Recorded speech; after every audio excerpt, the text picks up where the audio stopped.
Bonjour et bienvenue sur mon premier tutoriel de croquis carnet de voyage. Nous allons parcourir ensemble tout un chemin pour aller des bases jusqu'au piège à éviter, jusqu'à la couleur avec l'aquarelle, les crayons, les feutres, etc. Puis nous finirons le cycle des 12 modules pour ceux qui voudront le parcourir. Nous finirons ce cycle par donc préparer nos pages pour faire notre carnet de voyage avec tout ce qui est décor, astuces, trucs, et également ce dernier chapitre vous permettra de transformer vos dessins qui comporteraient quelques maladresses, et Dieu sait si ça nous arrive puisque nous n'utilisons pas la gomme. Donc ces trucs et astuces vont vous servir à améliorer, à déguiser votre dessin pour le transformer en un dessin qui fonctionne. Un dessin qui fonctionne, donc c'est-à-dire un dessin dynamique, contrasté, vivant et qui accapare le regard sur un endroit précis. Voilà, qui nous raconte une histoire, qui nous montre quelque chose de particulier. Voilà, donc pour ceux qui nous rejoignent et qui n'ont pas l'habitude encore trop du carnet de croquis, sachez qu'un simple bic, un simple crayon vont vous suffire. Pour la couleur, vous verrez, on pourra jouer, s'il n'y a pas d'aquarelle, vu qu'on est en plein confinement et le temps de la recevoir par la poste, on pourra utiliser d'autres supports, d'autres matériaux surtout. Voilà, donc vous m'entendrez souvent dire ces deux expressions: nous allons faire danser le crayon, nous allons faire chanter la couleur. Donc on est un peu en cours de danse, en cours de musique, en cours de dessin en même temps, vous allez voir. N'ayons pas peur de tout ça, au contraire, on est là pour s'amuser, surtout pendant cette période particulière et pas marrante pour malheureusement beaucoup d'entre nous, d'entre vous qui sont sur le terrain, dans les hôpitaux, qui sont malades, etc. Donc nous, si nous pourrons dessiner, eh bien, nous faisons partie de ces chanceux à être confinés, à pouvoir nous offrir cette bulle de dessin. Et ce dessin, c'est quoi? Eh bien, c'est un dessin pour c'est un dessin pour sortir du confinement.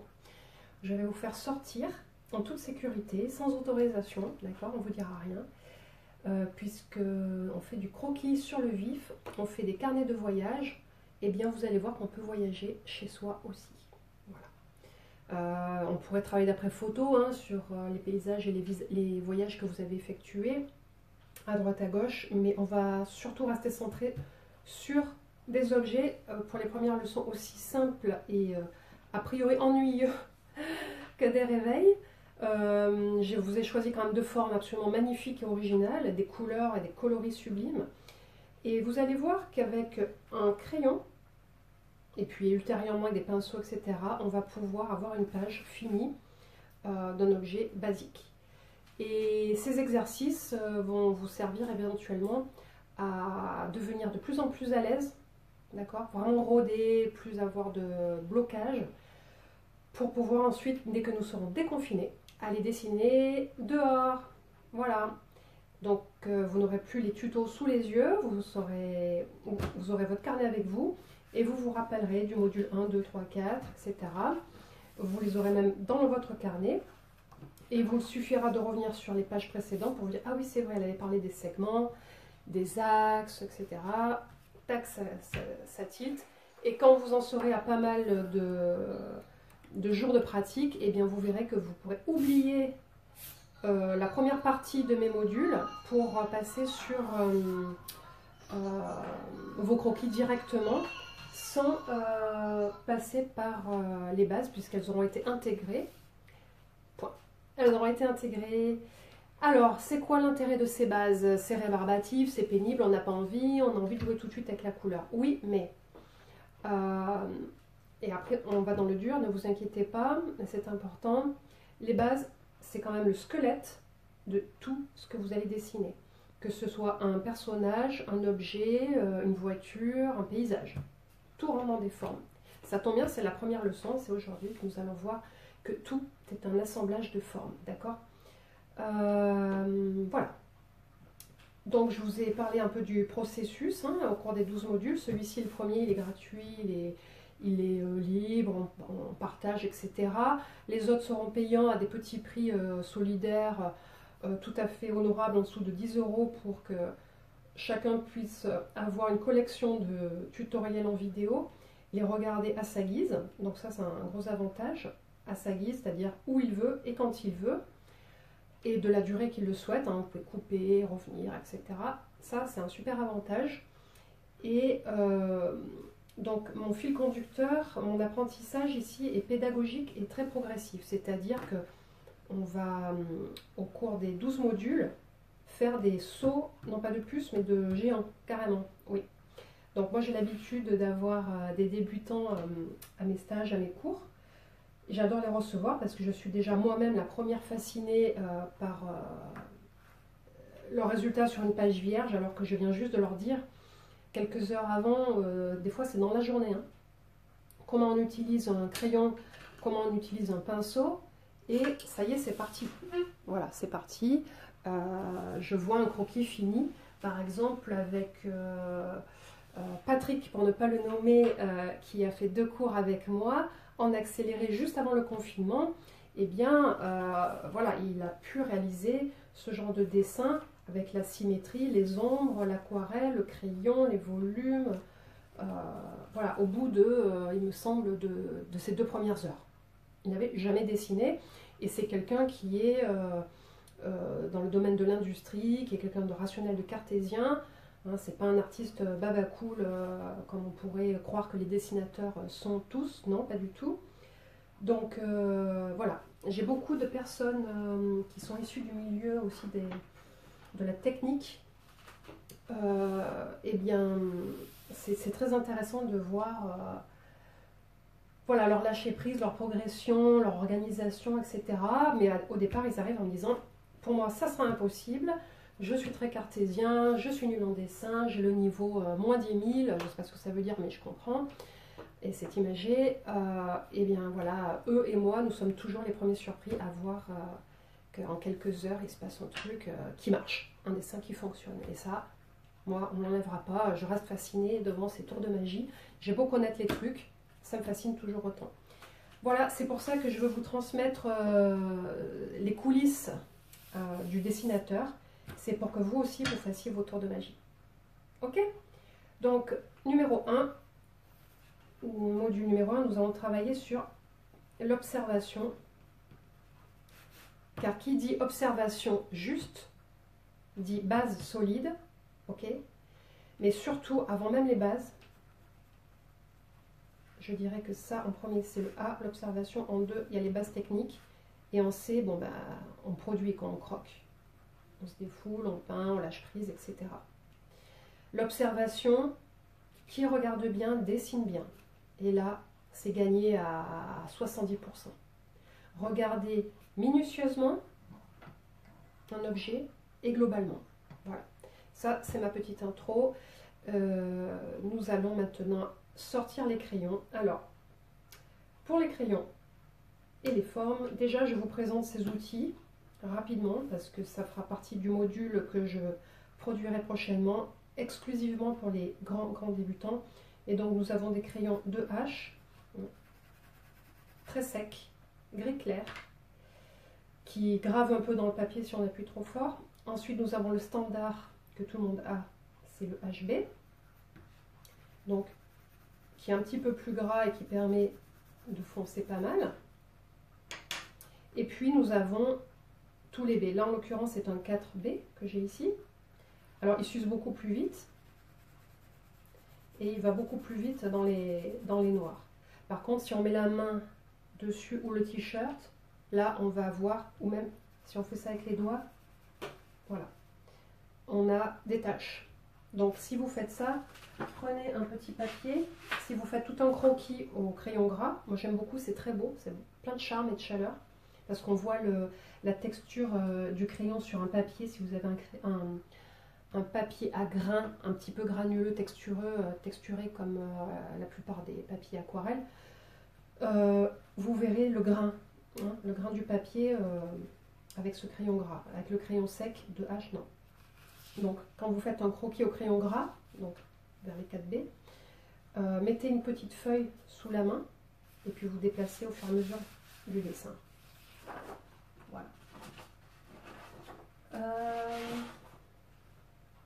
Oui, donc pour résumer, en fait, le HB est ici. Là, nous allons vers les H. Là, nous allons vers les B. Hard, bold, sec, gras.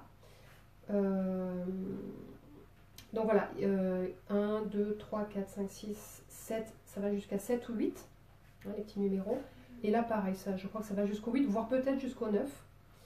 Voilà, donc au plus ils sont gras, au plus vous allez vite dans le fondu. Hein, voilà.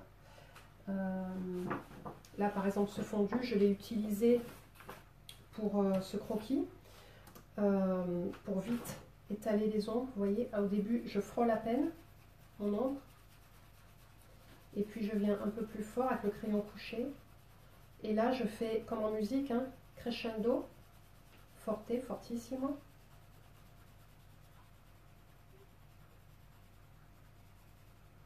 Voilà.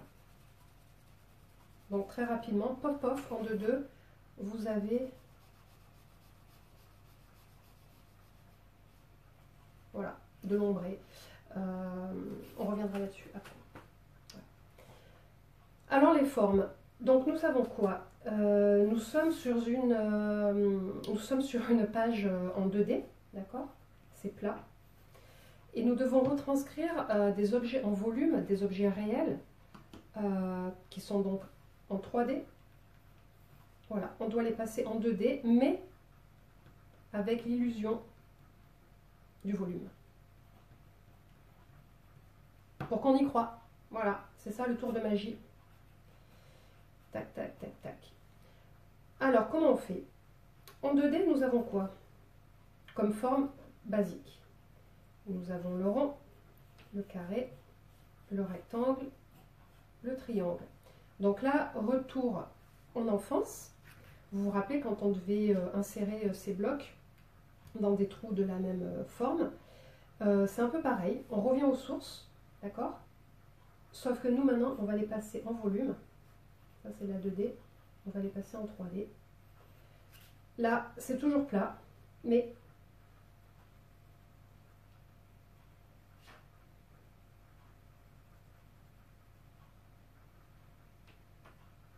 voilà. Il suffit que je mette un petit spot qui éclaire par le haut à droite pour que ma boule, enfin mon cercle, devienne une boule, une sphère.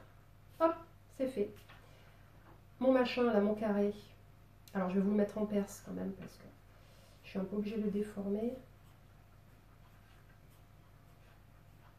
Voilà. Hop. Parce que bon, si je prends un carré de face, si vous regardez un cube en frontal, vous ne pouvez pas vraiment voir, enfin, à moins qu'il soit comme ça. Il est plutôt de 3/4 en général pour avoir les deux faces. Il peut être face à vous, quelqu'un vous voyez le dessus ou le dessous. Par contre, attention, nous n'aurons pas ça. Quand on refera le cours de perspective, on ne peut pas le faire fuir vraiment comme ceci. Si le carré reste carré face à nous, et faire fuir l'arrière. Hein. Si on voit un objet de 3/4, eh bien, ici, nous avons un angle qui n'est pas droit. Donc on n'aura pas ici un carré, on aura un carré déformé en perspective. C'est pour ça qu'ici je vous ai mis le carré en perspective. Donc ça c'est une perspective cavalière, c'est-à-dire une fausse perspective. Ça c'est une perspective vraiment en 3D. Bref, ça sera pareil pour le machin, le rectangle. On va se le faire quand même.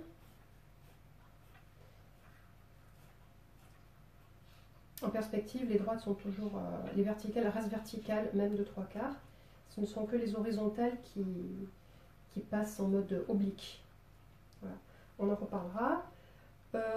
Donc vous voyez que mes traits sont très balancés quand je dessine. Donc ici, si parmi vous, donc nous avons des ingénieurs, des cartésiens, tout ça, ou d'autres personnes mais qui sont très tatillons, pointilleuses, machin, ne vous inquiétez pas, c'est normal. Ici, pas de gomme, voire Exceptionnellement, ok, pour nettoyer un peu, machin, on peut évidemment, mais on pratique ce que l'on appelle le non-repentir, vous voyez, on assume, on est des grands, on assume.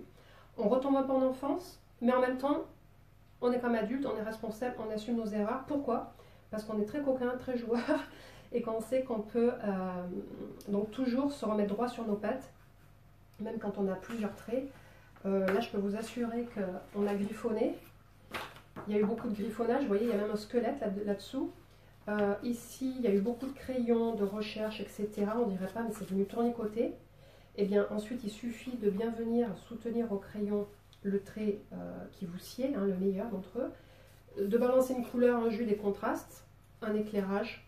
Tout est résumé dans ce dessin pratiquement, bien qu'il manque un peu de contraste par là. Voilà, donc n'ayez pas peur de ne pas utiliser la gomme, on s'en sortira presque toujours, c'est sûr. Ayez confiance là-dessus, moi je maîtrise la chose, pas de problème. Donc le triangle devient un cône, avec mon accent du sud, ou un cône, pour vous autres, puisque je suis de Marseille. Donc le triangle en cône, ça nous donne ça, comme un cône de glace, ou ce que vous voulez. Du coup pareil, hein, on met un petit spot, tac, tac, on va projeter.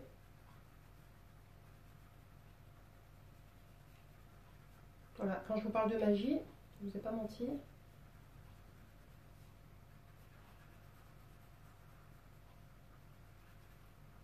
Voilà. On est passé d'un triangle à un cône, donc là, le cerveau dit, ok, ce truc-là, je vois ce que c'est. C'est rond, je peux l'attraper. Ok. Alors que là, ce sont 3 traits. Ok, c'est plat. Eh bien, c'est avec ça qu'on va jouer. Voilà. Et que vous allez avoir des croquis tout de suite. Alors, on va commencer par le réveil, ok? Alors, je tourne la page, ou peut-être que je vais me mettre ici. Non, je vais me mettre sur la page de droite, plus commode. Vous voyez bien? Je me mets comme ça, c'est parti. Donc, on va les inverser. Hop, on va commencer par lui. Il est 3h pile, c'est parti mon kiki. Alors, nous avons quoi? Nous avons un carré, oui. Alors, vous allez entendre ces mots-clés. Axe, proportion, symétrie, segment. Voilà. Donc, évidemment, là, on voit bien que ça tient dans un carré. Alors, il faut être quand même capable et apprendre à dessiner des lignes droites, sans règles, ok. Sans règles, donc être capable de sentir les angles droits. Si vous faites des erreurs, par exemple, c'est un peu de travers.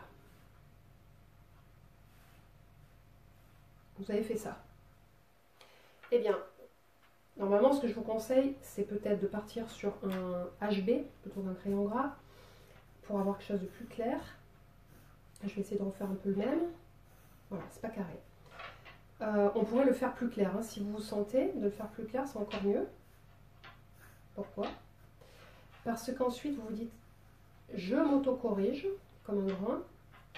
Je sens qu'ici, c'est plus grand. Ça doit être à peu près la même dimension, en haut et en bas. Donc ici, et là, j'obtiens un carré. Donc là, on a l'ancien trait qui nous chagrine. Qu'à cela ne tienne. Nous reviendrons par-dessus, un peu plus fortement. Et l'œil, le cerveau est capable de faire abstraction du premier trait qui a été fait par erreur, plus ou moins, pour ne conserver que la forme compréhensible. Okay, donc c'est formidable, on peut tout à fait travailler sans gomme. Ici, vous avez travaillé un peu plus fort. Eh bien, on va voir ce que ça donne. C'est peut-être un peu gênant, mais on va voir, ce n'est pas fini. Vous allez voir que tout est possible. Donc, rien que pour ça, vous allez me faire ce petit exercice. Vous allez tracer à main levée des segments, car ici, il s'agit d'être capable d'avoir le compas dans l'œil et de vérifier que vos deux segments est exactement la même taille sans règle. Donc, pour avoir le compas d'un œil, on s'exerce. C'est loupé. Si on s'en aperçoit pas, c'est embêtant. C'est l'observation. Qui dit bonne observation, dit dessin juste. Voilà. Sans mesurer, au jugé, on arrive à conscientiser qu'il y a un petit souci. Donc, on repart là, tac, on se dit, je vais m'auto-corriger. Ah zut, je vais m'auto-corriger. Ouais, ok. Donc, vous validez vos traits. Ok, c'est parti mon kiki. Donc, vous refaites au propre. 1 et 2. Un petit, peut-être un plus grand. Voilà. Du coup, on va voir si vous êtes capable de... Il serait un petit peu plus loin. De me faire un carré comme ceci. Bah, ce segment, on va voir si vous êtes capable de le reporter.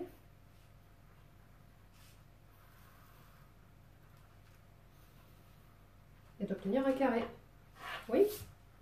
Ok, super. Alors, j'extrapole un petit peu. Pour ceux qui me connaissent, je fais souvent des petites inclusions de mini-cours dans le cours général. C'est assez riche, assez touffu, d'où l'intérêt de la vidéo, hein, pour que vous puissiez y revenir. Donc ici, je vais vous montrer une pierre de coups.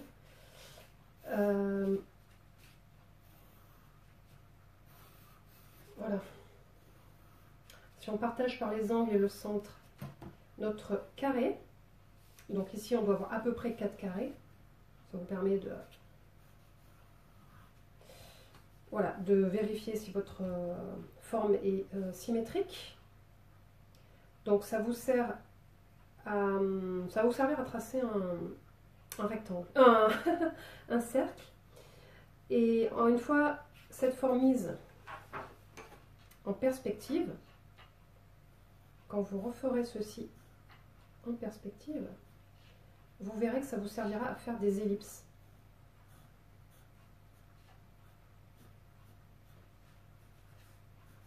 Voilà, pour des roues, des choses comme ça de voiture. Du coup, là, vous avez entendu, j'ai dit un mot-clé. Le mot symétrie. Hein, là, c'est-à-dire que ici et là, ça doit être symétrique. Alors, sur cette forme, c'est évident. Mais sur votre réveil tout à l'heure, hein, symétrie gauche-droite, même écart à droite et à gauche de l'axe central.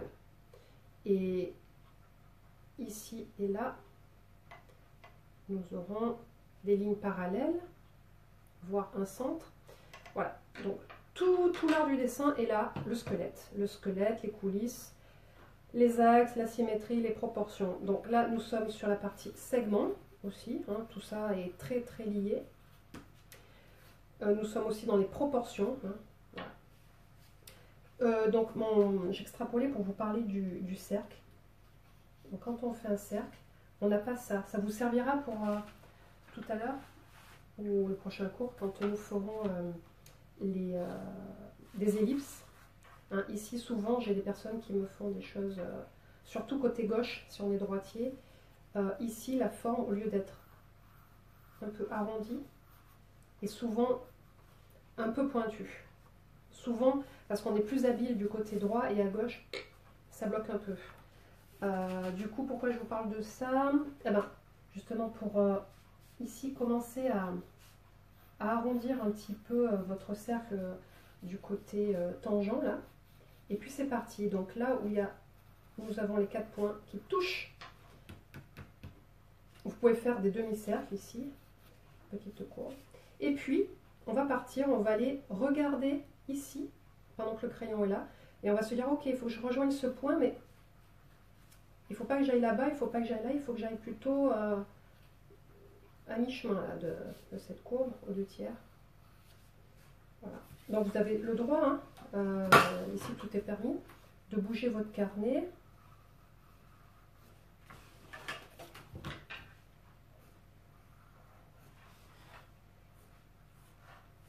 Et votre poignet. Voilà, bon, grosso modo, vous autocorrigez, voilà. Donc là, c'est pour apprendre à construire de façon très technique un vrai cercle. Et puis ensuite, vous verrez qu'on fera pareil, ici en perspective. Et c'est comme ça qu'on peut faire des roues de voiture.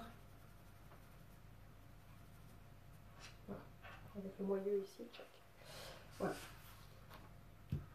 Alors, on en est où? À notre réveil carré. Voilà.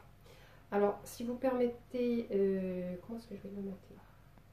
Je vais me mettre debout pour le voir comme vous. Tac. Ok. Alors, on vient faire notre centre et on s'aperçoit que le cercle intérieur est parfaitement centré. Donc c'est parti mon kiki. Alors, ce cercle est intérieur, ça veut dire qu'il faudrait presque dessiner doucement un autre cercle dans le carré dans lequel vient se mettre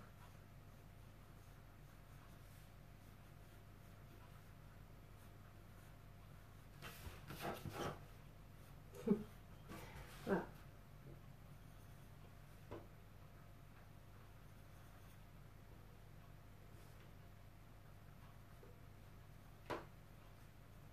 Donc le réveil c'est très bien parce que ça vous permet de travailler les proportions. Voilà.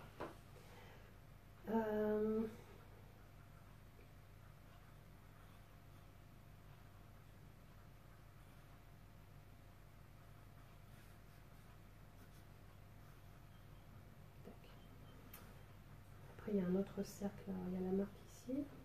Tac.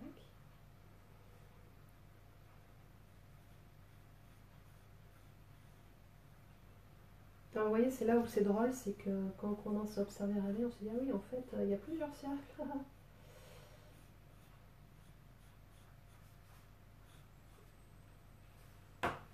Alors, quand on a à peu près fini ce croquis, on vient voir un petit peu maintenant les finitions. C'est un réveil carré qui a des angles arrondis, si vous l'avez bien observé.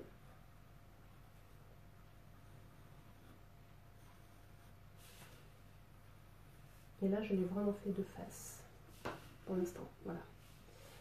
Après, on pourrait venir sur les chiffres. Maintenant, comment ça se passe pour un réveil comme ceci? Alors, ça se passe comme ça. Tout objet tient dans une forme. Ça tient dans quoi? Un carré, un rectangle, un triangle? Si on devait l'insérer dans une forme, on pourrait dire qu'ici, tout ce qui est cercle tient dans un carré, et ensuite on pourrait mettre ce qui dépasse dans un petit rectangle. Ou alors on met tout notre réveil dans un carré un peu étiré de ce type, un rectangle léger. Voilà, c'est-à-dire on coupe. Notre carré est là, ici, puis un petit débordement là. Donc en fait, la forme c'est un rectangle pas très allongé, plutôt proche du carré. Voilà. Donc on fait la symétrie. Là ici, je coupe au sommet du cercle. Donc je viens refaire ma moitié de cette forme, la moitié qui arrive à peu près ici. Tac. Alors j'aurai les petits pieds. Alors les petits pieds, vous voyez, ben, ils sont à 7 heures et à 5 heures. Donc ça c'est sympa pour nous guider. Alors 6, 7, 8, donc 7. Par là on aura les pieds. 5. Donc là il y a la verticale. Là ici on est à 45 degrés, là on est à 90 degrés. Donc là c'est facile parce qu'on a les repères des chiffres. Le petit pied ici est à peu près au niveau du 7. Mais si on n'a pas de chiffre, donc on ferait deux repères, un vertical, un horizontal, et on se dit, tiens, le pied est à 45 degrés. D'accord? Là, ici, je pense que vous avez compris, on a un angle de 45 degrés. Là, ici. Voilà, donc ici, on a la place de notre petit pied. 45 degrés. Ouais, c'est ça, c'est bien.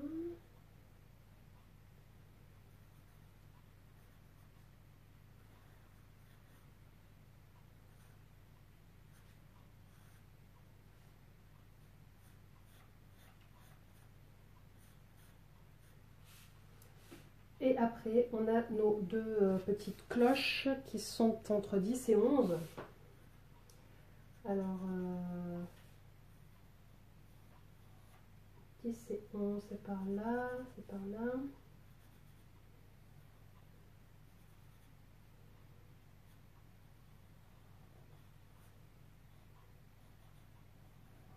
Alors, essayez d'avoir les mêmes proportions à gauche et à droite.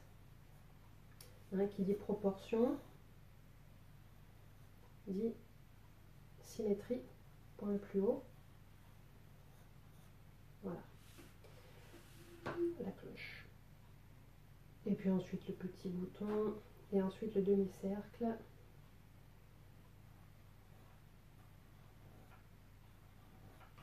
Voilà, sachant que le point le plus haut est situé au niveau de l'axe central. Voilà, c'est tout pour cette première partie. Je vous retrouve dans une prochaine vidéo très rapidement pour la suite de ce module.